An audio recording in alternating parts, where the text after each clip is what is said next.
Hello everybody, my name is Philip Pierce and this is my speech class presentation. I know my topic is a hot button topic in the current world climate.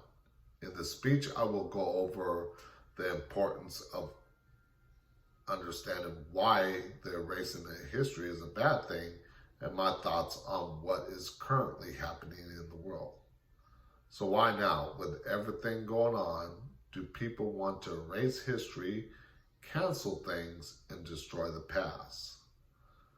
First, I will describe what is happening in this world with the erase everything culture. Second, I will examine why people want to get rid of our past. And third, I will discuss what happens if we erase too much of our history and why that's a bad thing. So first, what is happening? Well, everything started with the killing of George Floyd. People started protesting peacefully, and now it has turned into a whole nother situation. Americans have had enough. They started marching for justice in unprecedented numbers,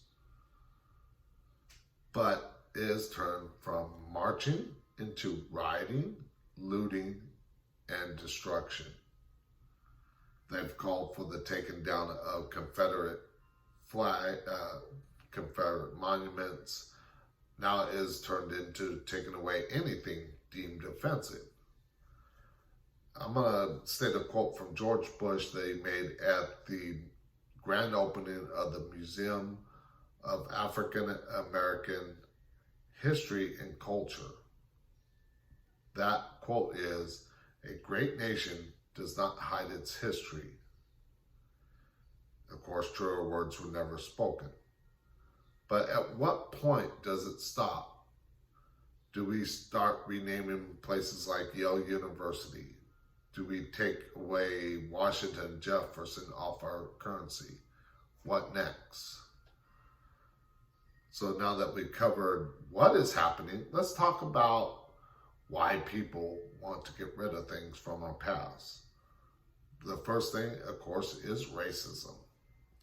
Racism has always been in our society, even though we made significant improvements starting from slavery and segregated schools to electing our first African-American president. However, racism still exists today.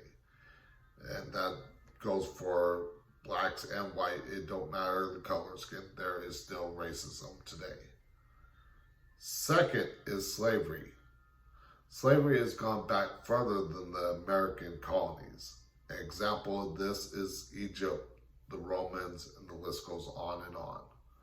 But for the sake of this speech, let's look back to the 17th and 18th centuries, where people were kidnapped from the continent of Africa, forced into slavery in the American colonies, and exploited to work as indentured servants and labor in the product of crops such as tobacco and cotton.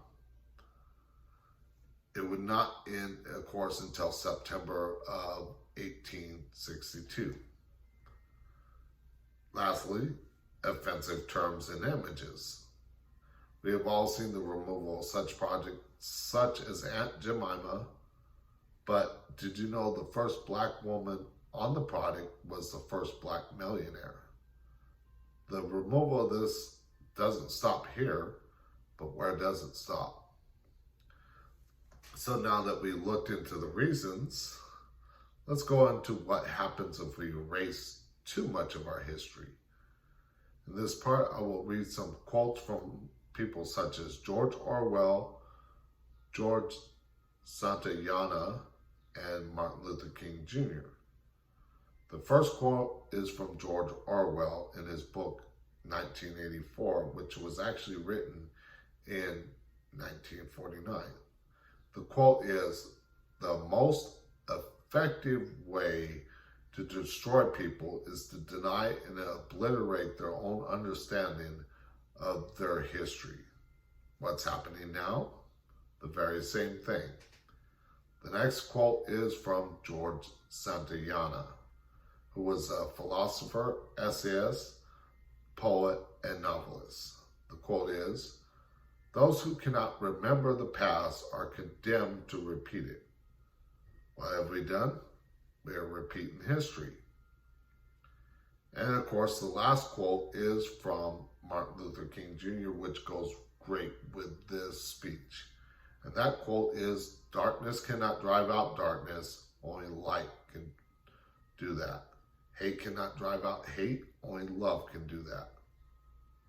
So with that said, in conclusion, throughout history, we have touched on hot button topics before, such as what's going on in the world today.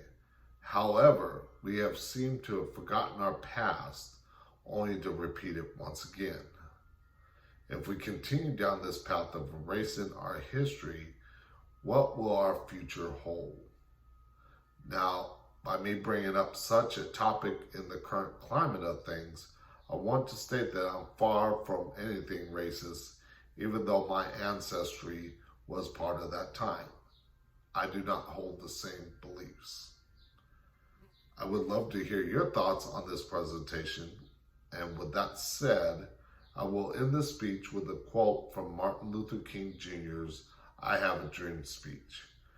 "I have a dream that my 4 children will one day live in a nation where they will not be judged by the color of their skin, but by the content of their character."